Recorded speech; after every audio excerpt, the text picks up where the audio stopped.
आज का वीडियो बहुत सारे लोगों के लिए इंपॉर्टेंट है, खासकर बिगनर्स के लिए। मतलब मैं आज कोई भी अगर ऑप्शन ट्रेडिंग में इंटरेस्टेड है तो उसे सबसे पहले सजेस्ट ये करता हूँ यार कि आप 1 मिनट के लिए दिमाग से निकाल दो कि मुझे अभी आते ही इसके अंदर से बहुत सारा पैसा बनाना है।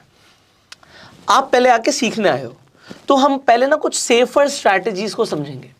लास्ट वीडियो में हमने रेंज निकालना समझा, तो अगर हमें यह पता लग गया कि रेंज के अंदर मार्केट रहने वाला तो होगा क्या, एक बार मैं लोगों का बेसिक कंसेप्ट क्लियर करता हूं। मैं यहीं से शुरू करता हूं। साइडवेज मार्केट के अंदर जो हमने बात करी थी लास्ट वीडियो के अंदर, यहीं से हम कंटिन्यू करते हैं। ये जैसे अभी आनंद ने बोला कि मार्केट सपोर्ट रेजिस्टेंस के बीच में घूम रहा है, ये घूमता हुआ आपको दिखता है। हमने जैसे लास्ट वीडियो में बोला कि भाई अगर मार्केट 18,400 और 17,600 के अंदर रहता है तो हम पैसा बना सकते हैं। कैसे पैसा बना सकते हैं आपको समझना पड़ेगा। 18,000 एट द मनी हो गया, ठीक है, ये एटीएम ऑप्शन हो गया। मार्केट 18,400 जाएगी ऊपर की तरफ तो कॉल के लिए वो out of the money option हो गया। और अगर मार्केट टूटती है, जहां तक टूटी नहीं है अभी 17,600 पे, तो पुट के लिए ये भी out of the money option हो गया। वहां पे सी और इधर पी भी लिख दीजिए। यार तो ये हमारे लिए सीई है, ये हमारे लिए पीई है। ये इंपॉर्टेंट है इन्होंने जो बोला कि लिख दो, क्योंकि आप इसी में ट्रेड करने वाले हो। अब मैं इसे थोड़ा सा समझाता हूं आपको कि अगर मार्केट किसी भी स्ट्राइक प्राइस तक नहीं पहुंचता है, खासकर आउट ऑफ द मनी के, तो ये आउट ऑफ द मनी पहले तो आइस क्यूब की तरह अपनी वैल्यू लूज करेगा, बट एक्सपायरी पे ये ऑलमोस्ट जीरो हो जाएगा। ऑलमोस्ट के बोलते हैं क्योंकि 0.5 पैसा रह जाता है आपका, तो जीरो ही हो गया, खत्म हो गया पैसा। तो चाहे वो 100 रुपए का था वो 5 पैसा रह गया, खत्म हो गया। अब ये खत्म हो गया और ये भी खत्म हो जाएगा, ये भी जीरो हो जाएगा। हमारा कंसेप्ट क्या है? हमारा कंसेप्ट है कि अगर आप बाय करते तो आपका पैसा जीरो हो जाता, बट सेलर को वो पैसा मिलेगा। देखो, जो ऑप्शन ट्रेडिंग है ये जीरो सम गेम है। किसी की जेब से पैसा निकलता है तो किसी की जेब में आता है। जब आप एज अ बायर कमा रहे होते हो तो सेलर का नुकसान हो रहा होता है, और जब सेलर की जेब से पैसा निकल रहा है, वो चाहता नहीं कि हर बार निकले, तो वो रेयरली होता है। इसीलिए 75% टाइम सेलर ही पैसा बना रहा होता है मार्केट में।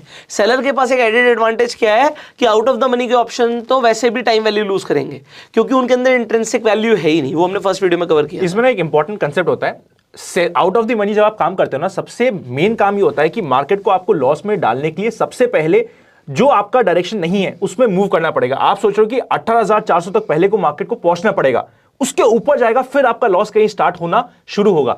तो मार्केट को आपको लॉस में डालने के लिए बहुत मेहनत करनी पड़ेगी। या तो उसको सबसे पहले टूटना पड़ेगा, थोड़ा बहुत टूटा तो उसमें आपको कोई फर्क ही नहीं पड़ रहा, क्योंकि आपने आउट ऑफ द मनी काम किया है। जब बहुत ज्यादा टूटेगा या बहुत ज्यादा बढ़ेगा तभी आपका लॉस वहां पे आने की चांसेस आती है। बट अगर मार्केट मूव नहीं करेगी तो बस एक चीज को ध्यान रखना कि टाइम के साथ साथ आपके प्रीमियम इरोड हो रही हैं। और देखो, आपकी डायरेक्शन में मूव नहीं आया तो नुकसान तय है। ज्यादा है कम है वो तो ठीक है, out of the money option है तो उसके अंदर सिर्फ टाइम वैल्यू है। इसीलिए जैसे आनंद ने बोला, इन द मनी होता तो आपका एकदम से प्रीमियम इरोड होता हुआ आपको बहुत ज्यादा दिखता, क्योंकि होगा क्या, आउट ऑफ द मनी की चीज पहले ही सस्ती होगी। एट द मनी पे 100 की है तो आपको आउट ऑफ द मनी में 20 रुपए की दिखेगी एग्जाम्पल, तो 20 की अगर वो नॉन डायरेक्शन में भी जाता थोड़ा 15 की हो जाएगी, बट कम तो हो ही रही है, ये आपको समझना है। अब क्योंकि वो कम हो रही है, अब हम पॉइंट पे आते हैं। हमारा पॉइंट क्या है?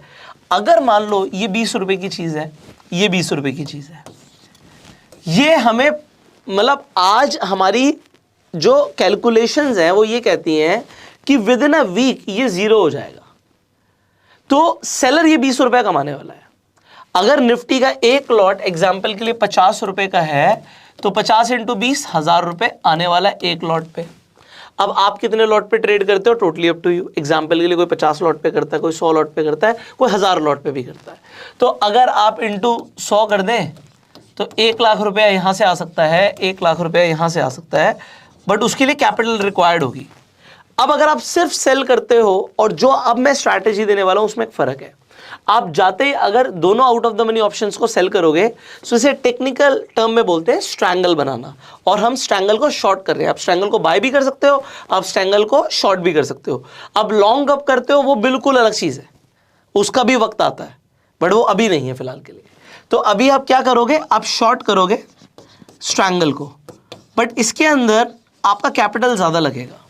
तो अभी मैं आपको एक बेटर स्ट्रैटेजी देने वाला हूं जिसके अंदर आपका ROI ज्यादा होगा, आपकी रिटर्न और इन्वेस्टमेंट ज्यादा होगी, और उसमें आपका जो लॉस है वो भी प्रोटेक्ट हो जाएगा। तो आइए अब उस स्ट्रैटेजी को समझते हैं, सीखते हैं। अभी तक मैं आपके लिए थोड़े से पॉइंट कंक्लूड कर देता हूं। Okay. You want यहाँ to पे see हम this? लोग Okay. यहाँ पे अभी हम लोग बात कर रहे हैं वीकली एक्सपायरी की, क्योंकि हमने लास्ट वीडियो में जो रेंज निकाली थी वो वीकली एक्सपायरी की निकाली थी। सेकंड, मार्केट साइडवेज है, इसलिए हम यहाँ पे बात कर रहे हैं सेल करने की। थर्ड, हम यहाँ पे बात कर रहे हैं सेल करने की आउट ऑफ द मनी जाके कॉल को और आउट ऑफ द मनी जाके पुट को, पर उसमें कुछ अभी एडिशनल पॉइंट है जो पुष्कर आपके लिए ऐड करने वाला है। Let's go. ऑलराइट, सो अब हम यहाँ पे कंटिन्यू करते हैं। एक आपको चीज क्या समझनी है कि जब आप ट्रेड कर रहे हो तो आप कौन सी एक्सपायरी में ट्रेड कर रहे हो। ये पॉइंट मैंने पहले क्लियर किया था, बट ये बहुत इंपॉर्टेंट पॉइंट है, मैं आपको अभी जस्ट दिखाऊंगा। सो अभी हम पहले बात करते हैं स्ट्रैंगल की। Just a second. Okay, so this is short strangle. अभी हम सेंसिबल पर आ गए हैं, अगर आपको इसे यूज करना तो लिंक डिस्क्रिप्शन कमेंट बॉक्स में मिल जाएगा। सो बेसिकली ये स्ट्रैटेजी बिल्डर सॉफ्टवेयर है। तो अभी स्ट्रैंगल के अंदर क्या होता है कि हम सिर्फ सेल कर देते हैं। मान लीजिए अभी सेम एक्सपायरी का जो हमारी करंट एक्सपायरी, हम यहाँ पे एक्सपायरी चेंज कर सकते हैं। सो अभी हमने बात करी थी कि मार्केट एग्जांपल के लिए 17,600 जो है वहाँ तक नहीं जाएगी और 18,400 नहीं जाएगी। अब आप कहेंगे यहाँ पे तो प्रीमियम कुछ है ही नहीं, 11 रुपये 4 रुपये रह गया। ठीक है, तो आज मैं तो इसे संडे को रिकॉर्ड कर रहा हूँ तो आपको लास्ट डे का रेट दिख रहा होगा, बट अगर आप इसे समझेंगे भी तो यहाँ पर जो मैक्स प्रॉफिट है 0.74% रह गया। Okay, so let me show you something very important. If you just change the expiry, example आप 2 मार्च की एक्सपायरी पर आ जाते हैं। Now you will see it is 38 and it is 18। अच्छा, एक चीज़ है इसके ऊपर वी कैन डिस्कस, काफ़ी ज़्यादा हम डिस्कस कर सकते हैं। Out of the money options है, इसे हम आगे के लिए भी छोड़ सकते हैं, बट ठीक है फिर भी बता देता हूँ। एक प्राइस आपको 38 का दिख रहा है, एक 18 का दिख रहा है। ठीक है, आप कहोगे यहाँ पे थोड़ा सा डिफरेंस है क्योंकि ये निफ्टी के अकॉर्डिंग कैलकुलेट हो रहा है, बट मान लीजिए 18,000 पर ही निफ्टी होती, पर ये होता आपका एग्जाम्पल 35 का और ये होता आपका 20 रुपये का। तो ये ऐसा क्यों है कि ये ज़्यादा है? कभी कभी आपको दिखेगा कि सेम डिस्टेंस के बीच में है, बट आपको एक ऑप्शन बहुत ज़्यादा दिखता है। तो अगर आप लोग डिमांड करेंगे तो हम इसके ऊपर वीडियो बनाएंगे। ठीक है, ये डिमांड तो है ही सी, आई एम वेरी श्योर। आप फिर भी कमेंट करके पुष्कर को खुश कर दीजिए, इसको पता चल जाए कि एक्चुअली आप चाहते हो, तो हम इस पे वीडियो बनाएंगे। और वो एक्चुअली बहुत इंटरेस्टिंग कॉन्सेप्ट है। हमने वैसे उसको कवर किया है एक वीडियो में, बट फिर भी अगर ये कवर करेंगे आपको और मजा आएगा। और वो कंसेप्ट आपको जानना बहुत इंपॉर्टेंट होता है ऑप्शंस में काम करने के लिए, माइंड को क्लियर करने के लिए, वरना डाउट हमेशा रह जाएगा। ठीक है, अभी हम स्ट्रैटेजी पे चलते हैं। ऑलराइट, सो अगर आप यहाँ पर देखोगे, अभी अगर आप सिर्फ एक लेग बेच रहे थे तो आपका तकरीबन फंड नीडेड था 82,000। आपने दोनों लेग भी बेच दिए तो आपका फंड नीडेड 1 लाख रुपए है। ठीक है, अभी 1 लाख रुपए का मार्जिन आपसे आपका ब्रोकर मांगेगा अगर आप सिर्फ एक लॉट बेचने जाएंगे, जिसमें आप सिर्फ 28, ये हमने बस एक्सपायरी चेंज करी है तो अभी हम करंट ही एक्सपायरी पर आ रहे हैं।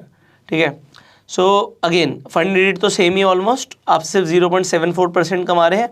और यहाँ पर आप एक चीज़ देखिए, प्रोबेबिलिटी ऑफ प्रॉफिट क्या है, 94%। सो पहली बात तो मैं स्ट्रैटेजी क्यों दे रहा हूँ, उसका रीज़न ये है, मैं चाहता हूँ लोग पैसा बनाएं। I want people to make money. मुझे ये फर्क नहीं पड़ता कि अभी आती वो 1 लाख से 1 लाख बनाना चाहता है। भाई तू क्या चाहता है वो आप अपने घर पे लेके जाओ, बोलो वो मैं अभी उसके लिए नहीं बैठा है यहाँ पे। वो भी हम कवर करेंगे, पर पहले आप बेसिक क्लियर करो। जब तक आप कम से कम लगातार 6 महीना आप स्टॉक मार्केट से पैसे नहीं बना रहे, आपको रिस्क की तरफ नहीं जाना चाहिए।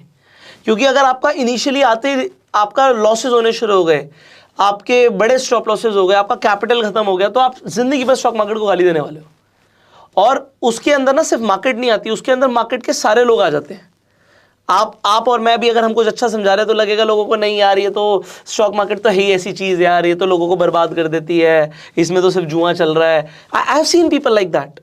तो पीपल डू नॉट अंडरस्टैंड कि बेसिकली हो क्या रहा है, उनके साथ क्या हो रहा है। तो स्टार्टिंग में अगर लोग ऐसे सेटअप्स यूज करेंगे जिसमें उनकी प्रोबेबिलिटी ऑफ प्रॉफिट बहुत ज़्यादा है, इट डजेंट मैटर उसने कितना पैसा कमाया, उसने 1 लाख रुपए लगा के 5,000 रुपए कमाया, मैं कहता हूं तूने भाई कमाया ना, उससे जो कॉन्फिडेंस आएगा ना, 6 महीने तक तुम लगातार कमा रहे हो, कभी लॉस हो रहा है तो उसे मैनेज कर रहे हो, सीख रहे हो, एडजस्टमेंट्स कर रहे हो, जो तुम ये सब सीखना शुरू कर दोगे, इसके बाद तुम्हें समझ आएगा तुम किस इंस्ट्रूमेंट में ट्रेड कर रहे हो। बिकॉज ऑप्शंस जितने लुक्रेटिव लगते हैं, यू ऑलरेडी नो कि ये उतनी वॉलेटाइल है, पैसा आता भी उतनी स्पीड से और जाता भी उतनी स्पीड से। और आपकी साइकोलॉजी बहुत ज्यादा इफेक्ट होती है। क्यों? जब आप इंट्राडे में ऑप्शंस को ट्रेड कर रहे हो तो every second your mind is taking a decision, but आप जब सेल करके बैठ जाते हो तो आपको पता है भाई ये घोड़ा जितनी दूर भाग ले मुझे पता कहां से रिवर्स होना है।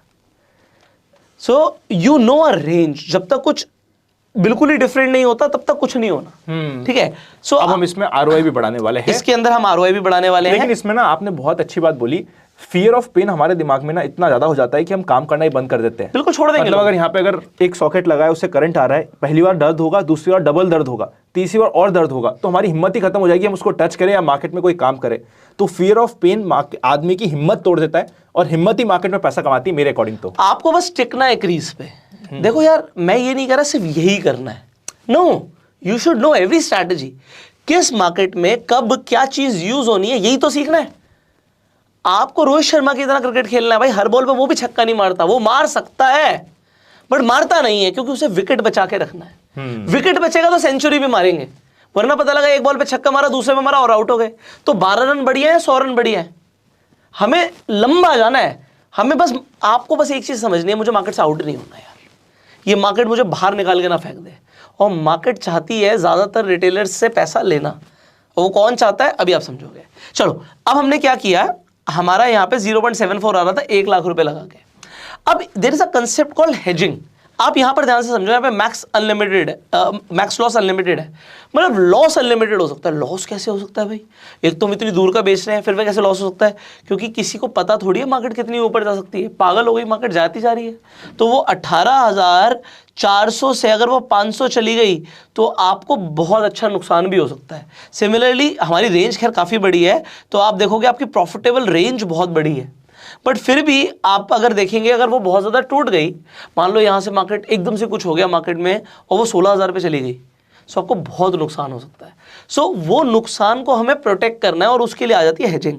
सो there is a beautiful strategy. मैं बेसिकली बटरफ्लाई आयरन फ्लाई से पहले लोगों को आयरन कॉन्डोर समझाना पसंद करता हूँ, बिकॉज मेरा वन ऑफ द फेवरेट ये स्ट्रैटेजी है, और ये स्ट्रैटेजी मुझे लगातार पैसा बना के देती है, और ये स्ट्रैटेजी लोगों को भी लगातार पैसा बना के देती है, और इसे सिर्फ नया आदमी समझने के लिए हिचकिचाता है, क्योंकि ये कॉम्प्लिकेटेड लगती है बट है नहीं भाई, ये कॉम्प्लिकेटेड लगती है बट है नहीं। मैं आपको इसी का आंसर दूंगा। सो अब आप अगर आप देखें तो आपका फंड रिक्वायरमेंट यहाँ पर देखो, यहाँ पे 4 लेग्स आ गए हैं आपके, यहाँ पर आप देखोगे आप 4 अलग अलग ट्रेड लेने वाले हो, बट आपकी फंड रिक्वायरमेंट 1 लाख से सीधा 46,000 रह गई है।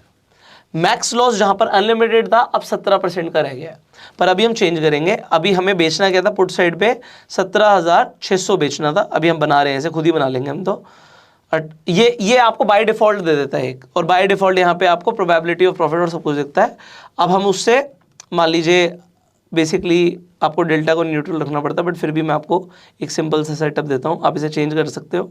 ओके, सो अगर आप यहाँ पर अभी देखेंगे, सो अब आप यहाँ पर समझिए हमारा मैक्स प्रॉफिट 0.81% है। मैंने सिर्फ 200 स्ट्राइक प्राइस जाके ऊपर खरीद लिया है, उसका एक रीज़न है, अभी मैं आपको उसका रीज़न भी बताऊंगा। सो अभी हमने 600 बेचा, 400 बेचा, मैं जैसे एक्सपायरी चेंज कर दूंगा गेम चेंज हो जाएगी, बट फिर भी मैं आपको बता रहा हूँ 600 बेचा, 400 बेचा, और उसके बाद 200 पॉइंट ऊपर जाके खरीद लिया और 200 पॉइंट नीचे जाके फिर खरीद लिया। ये खरीदने से क्या होता है, अगर आप यहाँ पर देखो, यहाँ पे आपका जो लॉस है ना, इसके बाद यहाँ पे इसके विंग्स लग गए। सो ये विंग्स लग गए तो ये आपका अब अनलिमिटेड लॉस नहीं होने देगा। So this concept is known as iron condor, where you sell, जो आप स्ट्रैंगल बना रहे थे बस उससे कुछ स्ट्राइक प्राइस ऊपर जाके आप खरीद लेते हो। अभी हमने एक जर्नल व्यू के लिए, लोग कंफ्यूज ना हो, तो 200 पॉइंट ऊपर जाके खरीद लिया फिलहाल के लिए। Now you if you just change the expiry here, now see the magic. आपका लॉस 18% का आ गया, आपका प्रॉफिट 3.2% का आ गया। अभी हम यहाँ पे रिस्क टू रिवॉर्ड रेशियो की बात जस्ट अभी नहीं कर रहे। रिस्क और रिवॉर्ड रेशियो कई लोगों के हिसाब से मैच नहीं करता। से आनंद कहते हैं कि भाई मैं तो उन स्ट्रैटेजीज में काम करता हूँ जहाँ पे रिस्क चलो 3 गुना हो, रिवॉर्ड 1 गुना भी हो, इससे ज़्यादा नहीं, क्योंकि क्रेडिट है, आपको क्रेडिट स्ट्रैटेजीज बना रहे हो, आपको पैसा स्टार्टिंग में मिल रहा है, प्रोबेबिलिटी ऑफ प्रॉफिट 78% है। पर अब हम ये कर क्या रहे हैं आनंद, ये there can be a question. मैं आयरन कॉन्डोर कर रहा हूँ, मेरा फोकस है सिर्फ इसी हफ्ते का, मैं इसी एक्सपायरी तक की रेंज निकाल के काम कर रहा हूं, बट मैं एक एक्सपायरी आगे जा रहा हूं। मैं इस एक्सपायरी का ऑप्शन नहीं बेच रहा, क्योंकि इस एक्सपायरी का ऑप्शन तो पहले ही खत्म हो चुका है। इफ यू जस्ट सी, सो यहां पर ये 38 रुपीज का है, बट एक एक्सपायरी, अभी जो करंट एक्सपायरी यहां पे 11 रुपए का है, तो ये पहले ही खत्म हो चुका है। सो मेरे दिमाग में क्या चल रहा है मैं आपको ये बताता हूं। मेरे दिमाग में ये चल रहा है कि भैया मैं ना ये 3.2% भी नहीं लेना चाहता। एग्जाम्पल के लिए मेरी जो क्वांटिटी होती है, मैं एक जनरल क्वांटिटी बता रहा हूँ, ठीक है। तो this is my minimum quantity जिसमें मैं ट्रेड करता हूँ। यहाँ पे मुझे दिख रहा है, चलो मेरा फंड रिक्वायरमेंट 1.7 करोड़ का है, ठीक है।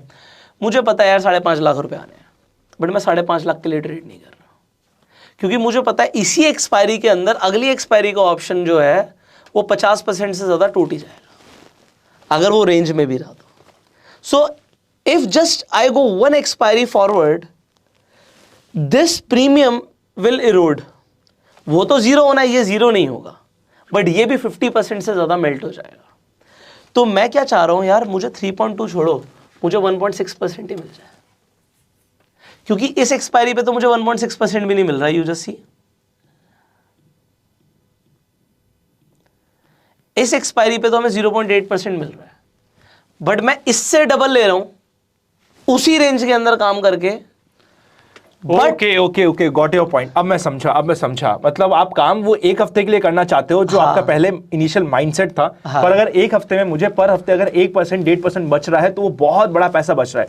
एक बार वापस से समझिएगा, मैं भी बीच में थोड़ा सा अटक गया था कि यार ये करना क्या चाह रहा है, पर बहुत इंटरेस्टिंग काम हुआ है। इन्होंने एक एक्सपायरी आपके लिए बढ़ा दी है, पर ये काम इसी एक्सपायरी के लिए कर रहे हैं। नेक्स्ट एक्सपायरी या नेक्स्ट वीक की जो एक्सपायरी होगी उसके लिए काम फ्रेश तरीके से किया जाएगा।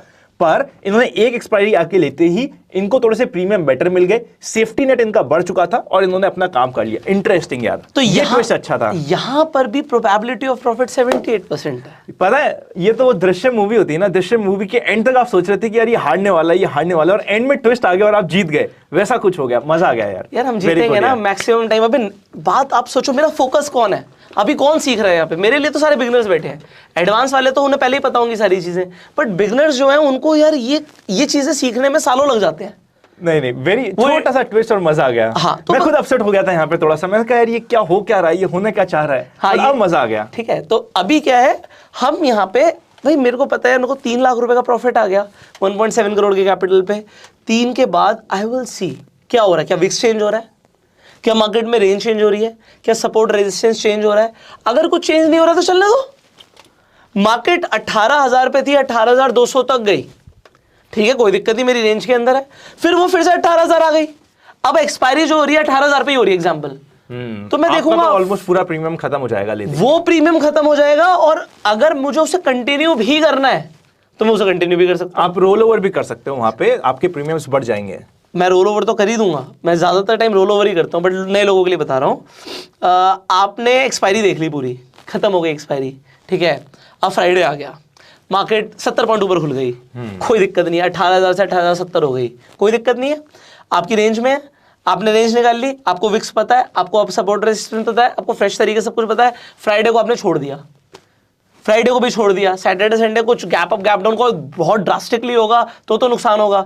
अगर वो ड्रास्टिकली नहीं हुआ तो मंडे को ये 70-80% इरोड मिलेगा। 9 बज के 9:30 के बीच में ऐसे प्रीमियम गिरेंगे ना इसके आउट ऑफ द मनी के, जो सेलर होगा उसको मजे आएंगे सिर्फ। और ये चीज आपको कंसिस्टेंटली पैसा बना के देगी। सो अभी हम क्या समझ रहे थे, हम एक आयरन कॉन्डोर स्ट्रैटेजी समझ रहे थे। स्ट्रैंगल में ही सिर्फ एक सेफ्टी लेते ही आप आयरन कॉन्डोर बना देते हो, ठीक है। और उसके अंदर इंपॉर्टेंट क्या है, इंपॉर्टेंट ये नहीं है कि मुझे 3% मिल रहा है या 1.5% मिल रहा है, इंपॉर्टेंट है 78%। मतलब मेरी इंट्रिंसिक प्रोबेबिलिटी ऑफ विनिंग किसी चीज की 75% से ज्यादा आ रही है, कि अगर मैं बेट लूंगा तो मैं जीतूंगा। ये मुझे मेरा सिस्टम बता रहा है, मेरा सॉफ्टवेयर बता रहा है, और मेरी कैलकुलेशंस बता रही है कि यार अगर ये बेट तो पुश कर लेगा तो जीतेगा। तो अगर आपको किसी चीज पे इतना यकीन आ रहा है तो आप उसे स्टार्टिंग में लीजिए, और जब ये फेल होगा तो इसी के एडजस्टमेंट्स होते हैं। और अगर फेल होता भी है तो क्या मेरा पूरा कैपिटल चला जाएगा? ये 18% मैक्स साइड है यार, कि अपना पागलों की तरह मार्केट किसी डायरेक्शन में चली गई तो नुकसान होगा। और 400 पॉइंट भी मार्केट के लिए बढ़ना, it is not too easy. 400 point टूटने के बाद भी और टूटना, it is not too easy. ये साल में 1 या 2 बार ही होना है। और अगर ऐसा होगा तो हम क्या देखते रहेंगे मार्केट को? हम क्या अपनी पोजीशन लेके देखते रहेंगे? तो जब डायरेक्शन में जा रही होगी तो डायरेक्शन कैच नहीं करेंगे, तो डायरेक्शन भी कैच करनी है। तो अगली वीडियोस में आपको डायरेक्शनल स्ट्रैटेजीज भी मिलने वाली हैं। अमेजिंग। और ये वीडियो में जस्ट कंक्लूड करते हुए आपको बताता हूं, स्पेशली अगर आपकी जॉब चल रही है, बिजनेस चल रही है और आप कह रहे हो कि भाई मेरे पास टाइम नहीं है, तो ये होती है आपके लिए स्ट्रैटेजी जिसमें आपको टाइम इन्वॉल्वमेंट बहुत कम देना है। हफ्ते में या दिन में आपने एक बार भी देख लिया ना, मोर देन इनफ हो जाता है। हफ्ते में एक बार स्ट्रैटेजी बनाई, दिन में एक आध बार देख लिया, जब भी टाइम मिला और नहीं भी मिला तब भी आपको कोई टेंशन नहीं होगा, क्योंकि मेजॉरिटी टाइम आपको जो मैक्सिमम लॉस है वो कैप हो रखा है। रेगुलर इनकम बिकॉज आपने नेट में सेलिंग कर रखी है, अगर हम प्रीमियम वाइज बात करें तो वो आपको मिलता रहेगा। तो ये हो गई आपके लिए एक अमेजिंग स्ट्रैटेजी। लाइक कर दीजिएगा वीडियो को। अब हम डायरेक्शन की भी बात करेंगे और एडजस्टमेंट की भी बात करेंगे, अगर इस वीडियो में हमें आपकी तरफ से रिस्पॉन्स मिलता जाएगा। Happy learning and we will see you very soon.